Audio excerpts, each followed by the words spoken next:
Hi guys, എല്ലാവർക്കും നമസ്കാരം. Rain or Shine, ഞങ്ങൾ ഏതാണെന്ന് പറഞ്ഞെന്നാൽ ഇവിടെ അടുത്തുള്ളൊരു പാർക്കിൽ പോവുകയാണ്. പോയി വന്നിട്ട് വിവരങ്ങളൊക്കെ പറയാം. കൊടയം ചൂടിക്കൊണ്ടായിരിക്കും പോകുന്നത്, പക്ഷേ എന്താണെന്നുള്ള കാര്യം പിന്നെ വന്നിട്ട് പറയാം കേട്ടോ. ബൈ. അപ്പോൾ ഇന്നത്തെ വിശേഷം എന്താണെന്നോ? ഈ കാര്യം പറയാൻ എനിക്ക് 7 നാക്കും മുനനാക്കുമുണ്ട്. കാര്യം എന്താണെന്നറിയാം?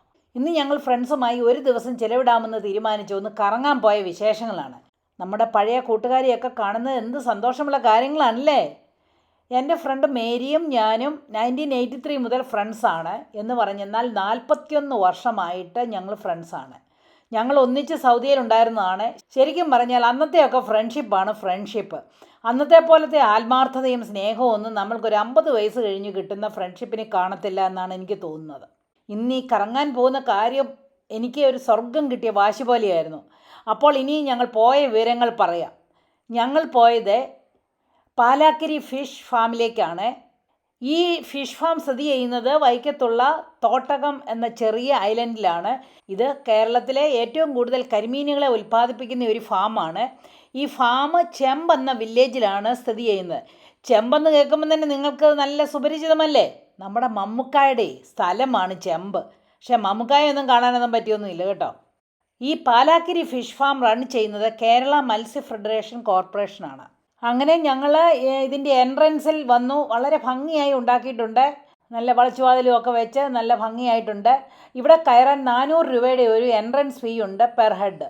പക്ഷേ ആ ഫീയിൽ നമ്മൾക്കൊരു വെൽക്കം ഡ്രിങ്ക് ഉണ്ട്, നാടൻ ഉച്ചയൂണുണ്ട്, ഐസ്ക്രീമും കാപ്പിയും ഇൻക്ലൂഡഡ് ആണ്. ഇത്ര എല്ലാത്തിനും കൂടിയാണ് 400 രൂപ. അങ്ങനെ ഞങ്ങൾ ടിക്കറ്റ് എടുത്തിട്ട് അകത്തേക്ക് കയറി. ആദ്യം തന്നെ ഒരു മത്സ്യ കന്യകയെ കണ്ടു. അത് കഴിഞ്ഞ് നല്ല ടാർ ചെയ്ത വഴി അങ്ങ് നീണ്ട് കിടക്കുകയാണ്. ഏകദേശം 1 കിലോമീറ്ററോളം കാണുമെന്ന് തോന്നും. ഈ റോഡിലൂടെ നടന്നു പോകാൻ നല്ല രസമായിരുന്നു. ഒരു സൈഡിൽ അതിവിശാലമായി ശാന്തമെന്ന് തോന്നിക്കുന്ന വിധം ഒഴുകുന്ന കരിയാർ റിവറും പിന്നെ എനിക്ക് തോന്നുന്നത് കായൽ പോലെ തോന്നിക്കുന്ന ഫിഷ് ഫാമുമാണ്. ഇടയ്ക്കിടയ്ക്ക് കണ്ടം പോലെ തിരിച്ചിട്ടിട്ടുണ്ട്. അതിലായിരിക്കും മീനുകളെ വളർത്തുന്നത്. കുറച്ചിങ്ങോട്ട് വന്നു കഴിഞ്ഞപ്പോൾ പാർക്കിങ്ങിന് സ്ഥലമുണ്ടായിരുന്നു. ഇപ്പം ഗേറ്റ് കഴിഞ്ഞ് വന്നാലും ഒരു പാർക്കിങ്ങിനുള്ളൊരു സ്ഥലമുണ്ട് കേട്ടോ. ഞങ്ങൾ പക്ഷേ അതിന് മുമ്പിലാണ് ഇട്ടത്. അതിനുശേഷം ടൈൽസ് വിരിച്ച് ഭംഗിയായി ഇട്ടിരിക്കുന്ന വഴിയാണ്. ഈ വഴിയുടെ 2 സൈഡിലും തെങ്ങുകൾ അങ്ങനെ വരിവരിയായി വെച്ചിട്ടുണ്ട്. അപ്പം നമ്മൾ കേരവർഷത്തിൻ്റെ നാട്ടിൽ കൂടെയുള്ള ആ യാത്ര, നല്ല പ്രകൃതി ഭംഗി കേട്ടോ. ഈ ആറിൻ്റെ ഭംഗിയും കണ്ടുകൊണ്ട് കാറ്റും കൊണ്ട് ഇവിടെ ഇരിക്കാൻ നല്ല രസമാണ്. 2 സൈഡിലും വെള്ളം, അതിന് നടുവിലൂടെ അതിമനോഹരമായ നടപ്പാത, ഇടയ്ക്കിടയ്ക്ക് വ്യൂയിങ് ഗാലറിയൊക്കെ ഉണ്ട്. അതിൻ്റെ മുകളിൽ കയറി വയലിൻ്റെയും ഈ ആറിൻ്റെയും ഒക്കെ ഭംഗി കണ്ടിരിക്കാൻ നല്ല രസമാണ്. അതുപോലെ നോക്കിക്കേ, ഈ വഴി കാണാൻ എന്ത് രസമാണെന്ന് നോക്കിയേ. അങ്ങ് നേരെ അങ്ങ് കിടക്കുകയാണ്. അതുപോലെ തന്നെ ഈ ആറിൻ്റെ ഭംഗിയും ഒന്ന് നോക്കിക്കേ. എന്തൊരു ഭംഗിയാണെന്ന് നോക്കിക്കേ. ഇവിടെയൊക്കെ നിന്ന് കഴിഞ്ഞാൽ നമുക്ക് ശരിക്കും കവിതകളൊക്കെ ഇങ്ങനെ അങ്ങ് വന്നു പോകും. പ്രകൃതി ഭംഗി അത്രയ്ക്കും വഴിഞ്ഞൊഴുകുന്ന ഒരു സ്ഥലമാണ് ഈ തോട്ടകം ഐലൻഡ്. അതുപോലെ ഇതിലൂടെ നടക്കാൻ കുറേ ദൂരമുണ്ട്. ഇടയ്ക്കിടയ്ക്ക് ഇരിക്കാനായിട്ട് ബെഞ്ചുകളുമൊക്കെ ഉണ്ട്. പക്ഷേ ഇവിടെ ഭയങ്കര റഷാണ് കേട്ടോ, നല്ല റഷാണ്. ഇന്ന് ഞങ്ങൾ വന്നപ്പോഴും ഇവിടെ ഇഷ്ടം പോലെ ആളുകളുണ്ട്.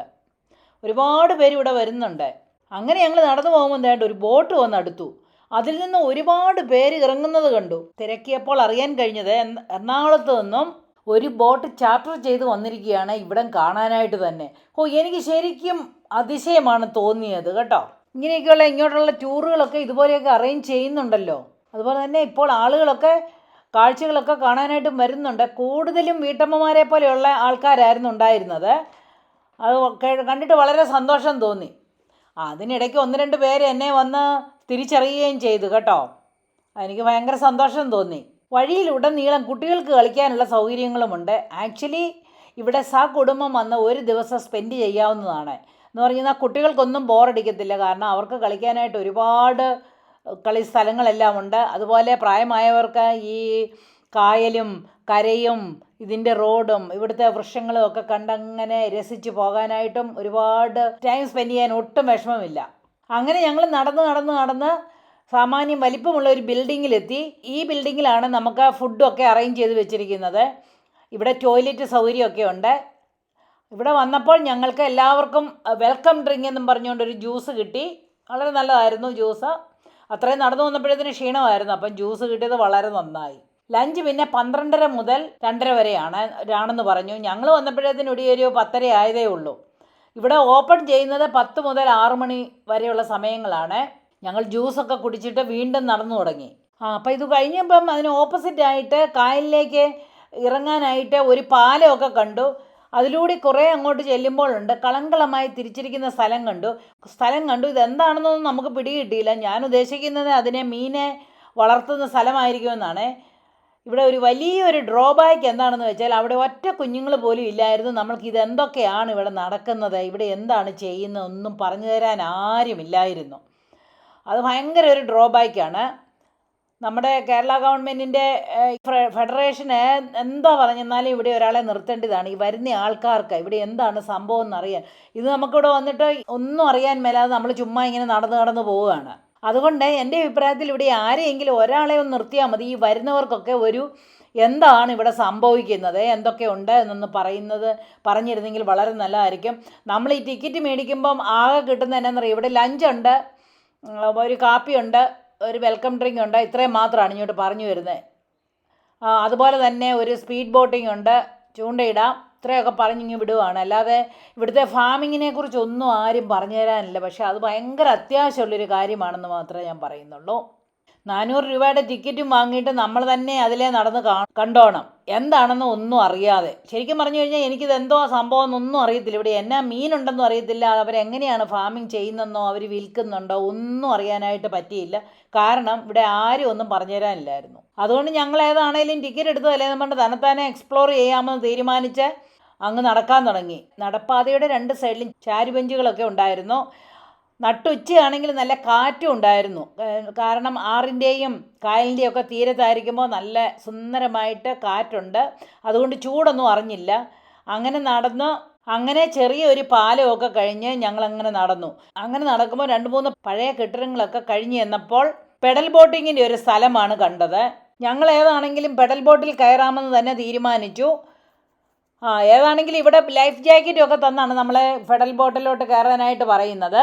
അങ്ങനെ ഞങ്ങൾ 4 പേരും കൂടെ പെഡൽ ബോട്ടിൽ കയറാനായിട്ട് തീരുമാനിച്ചു. അങ്ങനെ ഞങ്ങളവിടെ നിൽക്കുമ്പോൾ 2 വള്ളങ്ങൾ കൂട്ടിക്കെട്ടിയ ഒരു ബോട്ട് വന്നു. ഞങ്ങളോട് കയറുന്നോന്ന് ചോദിച്ചു. അപ്പം നമുക്ക് ആ വള്ളത്തിൽ കയറി തുഴഞ്ഞു പോകാം. അപ്പം ഞങ്ങൾക്കത് കണ്ടിട്ട് പേടിയായിരുന്നു. എങ്ങാനും മറിഞ്ഞു പോയെങ്കിൽ എന്ത് ചെയ്യുമെന്ന് കരുതി ഞങ്ങൾ ആ വള്ളത്തിൽ കയറിയില്ല. ആ വള്ളം പോയി കഴിഞ്ഞപ്പോൾ ഞങ്ങളുടെ ബോട്ട് വന്നു. അങ്ങനെ ഞങ്ങൾ 4 പേരും കൂടെ ബോട്ടിൽ കയറി. എന്നിട്ട് അവിടെ ഉണ്ടായിരുന്ന ആളെ എങ്ങനെയൊക്കെ വേണം, ബോട്ട് എങ്ങോട്ട് തിരിക്കണം, എങ്ങനെ തിരിയുന്നത് എങ്ങനെയാണെന്നോ ഓടിക്കുന്നത് എങ്ങനെയാണെന്നോ ഒക്കെ പറഞ്ഞു തന്നു. അപ്പം ഞങ്ങൾക്ക് പിന്നെ ഞങ്ങൾ 4 പേരുണ്ടല്ലോ, അപ്പം ഞങ്ങൾക്കൊരു കോൺഫിഡൻസ് ഉണ്ടായിരുന്നു. അങ്ങനെ ഞങ്ങളങ്ങ് കയറി നല്ല പോലെ ബോട്ടിൽ കയറി പെഡൽ ചെയ്യാൻ തുടങ്ങി. നല്ല രസമായിരുന്നു കേട്ടോ, ഒട്ടും വിഷമമൊന്നും ഇല്ലായിരുന്നു. ഞങ്ങൾ തന്നെയാണോ പെഡൽ ചെയ്യുന്നതെന്ന് വിശ്വസിക്കാനേ കഴിഞ്ഞില്ല. കാരണം ഞങ്ങളിങ്ങനെ പെഡൽ ചെയ്ത് കായലിൻ്റെ നടുവിലൂടെ പോയെന്നേ ഒരുപാട് ദൂരം ഇങ്ങ് വന്നു. എല്ലാം നല്ലതായിരുന്നു. പക്ഷേ ഈ ബോട്ടിൻ്റെ ഒരു അരോചകമായ ഒരു സൗണ്ട് ഒഴിച്ചാൽ എല്ലാം ഉഗ്രനായിരുന്നു. നല്ല ഉഗ്രൻ എക്സ്പീരിയൻസ് ആയിരുന്നു. ഇടയ്ക്ക് കാല് കഴിച്ചപ്പോൾ ഞങ്ങൾ അല്പനേരം കായലിൻ്റെ നടുവിൽ തന്നെ അങ്ങ് റെസ്റ്റ് ചെയ്തു. പറയാതിരിക്കാൻ വയ്യ, എന്തോ ഒരു പ്രകൃതി ഭംഗിയായിരുന്നു എന്നോ. കായലരികത്ത് വളയെറിഞ്ഞപ്പോൾ വളകിലുക്കിയ സുന്ദരി.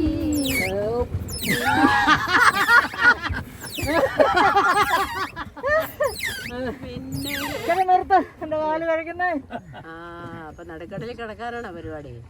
പത്രോസ് പറഞ്ഞ പോലെ കർത്താവേ എന്നെ ഒന്ന് രക്ഷിക്കൂ, ഞങ്ങൾ എല്ലാരെയും രക്ഷിക്കട്ടെ. ഓക്കെ, പുറകോട്ട് വരാൻ പറ്റുമോ? ഇല്ലല്ലോ. പൊറോട്ടത്തിനൊക്കെ പോകുന്നത് ഞാനങ്ങോട്ട് ഞങ്ങളൊന്നും പൊറോട്ടൊന്നും ഇല്ല. ഞങ്ങൾ ശരിക്കും എൻജോയ് ചെയ്തു കേട്ടോ. ഇത് ഈ കായൽ വന്നിട്ട് നല്ല ശാന്തമായിട്ടാണ് ഒഴുകുന്നത്. എന്നാലും ചെറിയ ചെറിയ ഓളങ്ങളുള്ള ഈ കായലിൽ കൂടി ഇങ്ങനെ അങ്ങ് പോകാൻ ഭയങ്കര രസമായിരുന്നു. നല്ല കാറ്റും ഉണ്ടായിരുന്നു. ഈ കായലിൻ്റെ വക്കിലൊക്കെ നല്ല പച്ച മരങ്ങളും ചെടികളും ഒക്കെ ഇടത്തൂർന്നങ്ങനെ നിൽക്കുകയാണ്. അപ്പോൾ ഈ ഇലകളുടെയൊക്കെ റിഫ്ലക്ഷൻ കാരണം വെള്ളത്തിന് പോലും ഒരു പച്ച നിറമായിരുന്നു. അങ്ങനെ ഞങ്ങൾ സസുഖം കരയിൽ വന്നിറങ്ങി. ശരിക്കും വണ്ടറായി തോന്നി. അതിൻ്റെ വണ്ടർ എന്നാന്ന് പറയുക, ഞങ്ങൾ ഉദ്ദേശിച്ച സ്ഥലത്ത് തന്നെ വന്ന് ഈ പെഡൽ ബോട്ട് കൊണ്ട് നിർത്തി അതിന് ശേഷം അതിൽ നിന്ന് ഞങ്ങൾ ഇറങ്ങിയെന്നുള്ളതാണ്. ഇത്രയൊക്കെ ഞങ്ങൾക്ക് ചെയ്യാൻ പറ്റിയെന്ന് അറിഞ്ഞതിൽ ഭയങ്കര സന്തോഷം തോന്നി കേട്ടോ. പെഡൽ ബോട്ടിൽ നിന്ന് ഇറങ്ങിയിട്ട് വീണ്ടും ഞങ്ങൾ നടപ്പ് തുടങ്ങി. ശരിക്കും പറഞ്ഞാൽ ഇവിടെ ഒരുപാട് നടക്കാനുണ്ട് കേട്ടോ. ഒരു സൈഡിൽ ഞാൻ പറഞ്ഞില്ലേ കരിയാർ റിവറാണ്, മറ്റേ സൈഡിൽ കായലാണ്. കായലിൽ ഫിഷ് ഫാമിങ് അവിടെയാണെന്നാണ് എനിക്ക് തോന്നുന്നത്. ഞാൻ ഊഹിക്കുന്നതാണ്, കാരണം ആരും അവിടെ പറഞ്ഞു തരാനില്ലായിരുന്നു. അങ്ങനെ ഞങ്ങൾ കുറേ നടന്നിങ്ങനെ വന്നു. അപ്പോൾ ഈ നടപ്പാതയുടെ 2 സൈഡിലുമായിട്ട് കുട്ടികൾക്ക് കളിക്കാൻ വേണ്ടി ഒരുപാട് ഉപകരണങ്ങളെല്ലാം ഉണ്ട്. ശരിക്കും ഇതൊരു കുട്ടികൾക്കുള്ളൊരു പാർക്ക് പോലെ തന്നെ ഞങ്ങൾക്ക് തോന്നി കേട്ടോ. അതുപോലെ തന്നെ ഫിഷിങ്ങിന് സൗകര്യം ഉണ്ടായിരുന്നു. ഇവർ തന്നെ നമുക്ക് ചൂണ്ടയും തീറ്റയും ഒക്കെ തന്നിരുന്നു. അതുകൊണ്ട് ഞങ്ങൾ ചൂണ്ടയിടാൻ തന്നെ തീരുമാനിച്ചു. നമ്മൾക്ക് ഇഷ്ടം പോലെ മീനെ പിടിക്കാം ഇവിടെ, ഒരു റെസ്ട്രിക്ഷനും ഇല്ല. വീട്ടിൽ കൊണ്ടുപോകണമെങ്കിൽ ചെറിയൊരു വില കൊടുക്കണം. നമ്മൾ സാധാരണ കരിമീൻ കൊടുക്കുന്ന വില കൊടുക്കണ്ട, അതിനേക്കാൾ ഇത്തിരി എന്തോ കുറവുണ്ട്. അങ്ങനെ നമ്മളിങ്ങനെ പോകുമ്പോൾ ഈ കായലിലോട്ട് പ്രൊജക്റ്റ് ചെയ്ത് നിൽക്കുന്ന സിറ്റ് ഔട്ടുകൾ പോലെ ഉണ്ടാക്കിയിട്ടുണ്ട്. അവിടെ വന്നിരുന്നാണെങ്കിൽ നമുക്ക് റെസ്റ്റ് ചെയ്യുകയും സൊറ പറഞ്ഞൊക്കെ ഇരിക്കാനും ഒക്കെ നല്ലൊരു സൗകര്യമാണ്. അങ്ങനെ ഞങ്ങൾ ചൂണ്ടയിട്ടപ്പോൾ ഞങ്ങൾക്ക് ചെറിയ 2 കരിമീനുകളെ കിട്ടി. ഭയങ്കര സന്തോഷമായിപ്പോയി, കാരണം കരിമീനെയല്ലേ കിട്ടിയത്. ഞങ്ങളുടെ അടുത്ത് നിന്ന് ചൂണ്ടയിട്ടവർക്കും കരിമീനെ കിട്ടി. ഞങ്ങളുടെ മീനെയൊക്കെ പിന്നെ അവർക്ക് കൊടുത്തിട്ടാണ് ഞങ്ങൾ പോകുന്നത്. അങ്ങനെ ഇരുന്നപ്പോഴത്തെ അവർക്ക് ഭയങ്കര വലിയൊരു കരിമീനെ കിട്ടി കേട്ടോ. ഞങ്ങൾക്ക് അതൊക്കെ കൂടെ കണ്ടിട്ട് സന്തോഷം പറഞ്ഞറിയിക്കാൻ വയ്യ. ഞങ്ങൾക്ക് കിട്ടിയ 2 കരിമീനുകൾ ഇച്ചിരി ചെറുതായിരുന്നു. പറഞ്ഞ പോലെ ഇവിടെ വന്നു കഴിഞ്ഞാൽ നമുക്ക് ഇത്രയൊക്കെ കാണാം. ഒരു ദിവസം ഒന്ന് സ്പെൻഡ് ചെയ്യാനായിട്ട് പറ്റും. നല്ല കാറ്റുമൊക്കെ കൊണ്ട് പ്രകൃതി ഭംഗിയൊക്കെ ആസ്വദിച്ചിരിക്കാം. കുട്ടികൾക്കാണെങ്കിൽ കളിക്കാനായിട്ടും ഇടയുണ്ട്. നമ്മൾക്കാണെങ്കിലും ഒന്ന് റിലാക്സ് ചെയ്യാമല്ല. ഫിഷ് ഫാമിങ്ങിനെ കുറിച്ചൊന്നും ആരും ഒന്നും പറഞ്ഞു തന്നില്ല കേട്ടോ. അതും കൂടെ ഉണ്ടായിരുന്നെങ്കിൽ ഭയങ്കര നല്ലതായിരുന്നു. പിന്നെ അതുകൊണ്ട് നിങ്ങൾ വരികയാണെങ്കിൽ എന്തെങ്കിലും കുടിക്കാനും സ്നാക്സിനോ എന്തെങ്കിലുമൊക്കെ കൊണ്ടുപോരണം. കുറച്ച് വെള്ളവും കുറച്ച് സ്നാക്സും ഒക്കെ കൊണ്ടുവന്ന് നമുക്കിവിടെ ഇടയ്ക്കിരുന്ന് ഭക്ഷണമൊക്കെ കഴിക്കുകയൊക്കെ ചെയ്യാം. കാരണം ഒരുപാട് നടക്കാനുണ്ട് കേട്ടോ. ഇവിടുത്തെ ഒരു കൊതുമ്പ് വെള്ളം കണ്ടോ? ഇവിടുത്തെ കൊതുമ്പ് വെള്ളം പോലും മോട്ടർ വെച്ചാണ് ഓടിക്കുന്നത്. ഞാൻ പറഞ്ഞ പോലെ ഇവിടെ ഒരുപാട് ആൾക്കാർ വരുന്നുണ്ട്. കണ്ടില്ലേ, ആ ബോട്ടിൽ നിന്ന് വന്ന ആളിൽ എന്തുമാത്രം ആൾക്കാരുണ്ടായിരുന്നു നോക്കിക്കുകയും. അതുപോലെ ഇവിടെ ഒരു മാവേലാണ്ട് 2 മാങ്ങായും ഉണ്ടായിരുന്നു. ഇത്രയൊക്കെ ആയപ്പോഴേതിന് 1 മണിയായി. അതുകൊണ്ട് ഞങ്ങൾ ഉണ്ണാൻ പോയി. ചോറൂണെന്ന് പറഞ്ഞാൽ ഒരു സാധാരണ ഊണ് കേട്ടോ. എനിക്ക് തോന്നുന്നത് കുടുംബശ്രീക്കാർ നടത്തുന്ന ഊണാന്ന് തോന്നുന്നു. വലിയ കുഴപ്പമില്ലായിരുന്നു. ചെറിയൊരു മീൻ കഷ്ണം വെച്ച ഒരു മീൻ കറിയും പിന്നെ ഒരു ചെറിയ മീൻ കഷ്ണം വറുത്തതും ഒരു തോരനും അച്ചാറും സാമ്പാറും. ഇത്രയും മതിയായിരുന്നു നമുക്ക് ചോറുണ്ണാനായിട്ട് കേട്ടോ. അത് കൂടാതെ നമുക്ക് സ്പെഷ്യലായിട്ട് എന്ത് വേണമെങ്കിലും വാങ്ങാമായിരുന്നു. കരിമീനോ കൊഞ്ചോ ഷ്രിമ്പോ പിന്നെ അതുപോലെ കുറേ മീനുകളൊക്കെ ഉണ്ടായിരുന്നു. അത് വേണമെങ്കിൽ നമുക്ക് വാങ്ങാം. ഞങ്ങൾ ഷ്രിമ്പ് മാത്രം വാങ്ങിച്ചു.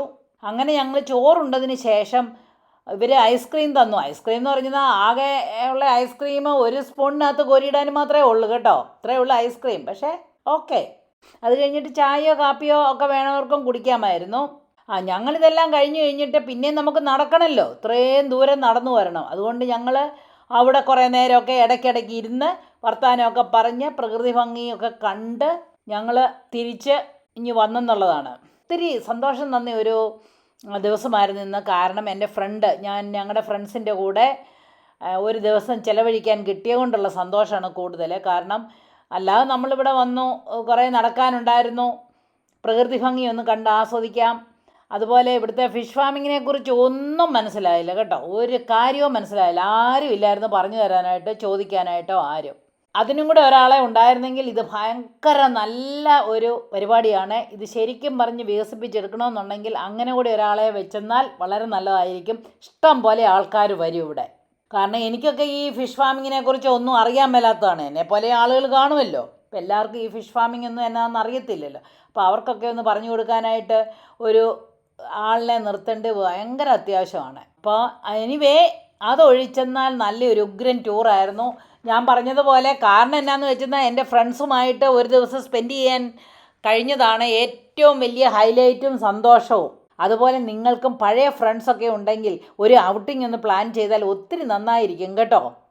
നിങ്ങൾക്ക് അറിയാൻ വയ്യ എന്നാ ഒരു സന്തോഷമാണ് ഒരു ദിവസം തരുന്നത്. നമുക്ക് വലിയ കാര്യത്തിലുള്ള ഫുഡോ അങ്ങനെയൊന്നും അല്ല. നമുക്ക് ഒന്ന് നടക്കാനും വർത്താനം പറയാനും പഴയ കാര്യങ്ങളെക്കുറിച്ചൊക്കെ പറയാനും കിട്ടുന്ന ഒരു ചാൻസാണ്. Really we enjoyed it. അപ്പോൾ നിങ്ങൾ എവിടെയെങ്കിലുമൊക്കെ പോയിട്ടുണ്ടോ? ഇങ്ങനെ പോയിട്ടുണ്ടെങ്കിൽ ഒന്ന് പറയണം കേട്ടോ. നല്ല സ്ഥലങ്ങൾ വല്ലതും കാണാനായിട്ടുള്ള ഉണ്ടെങ്കിൽ പറയണേ.